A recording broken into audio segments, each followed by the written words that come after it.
está nos acompanhando de casa e aqui na Câmara de Vereadores. O projeto da Tribuna da Pessoa Idosa é uma forma de proporcionar a participação cidadã para o público idoso, criando um espaço ativo para o protagonismo desta população. Com a criação desta tribuna, esta Casa Legislativa passará a conter todos os programas institucionais que abrangem todas as idades, proporcionando o acesso à educação legislativa.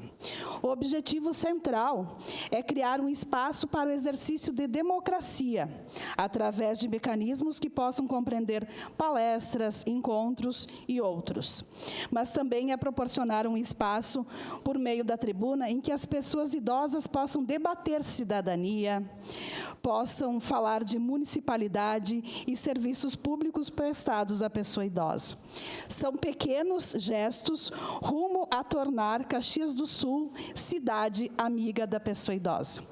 Quero aqui agradecer também os membros da comissão, vereador Edson da Rosa, vereadora Marisol Santos, vereador Pedro Rodrigues, vereador Rafael Bueno e suas assessorias.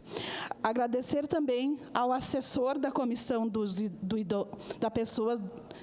direitos da pessoa idosa, o Matheus, e agradecer também, em especial, a Escola do Legislativo, em nome da servidora Edivânia. No momento oportuno, peço o apoio de todos os vereadores para que a gente possa fazer um programa diferente dentro da nossa Casa Legislativa, contemplando também o público idoso. Muito obrigada. Obrigado.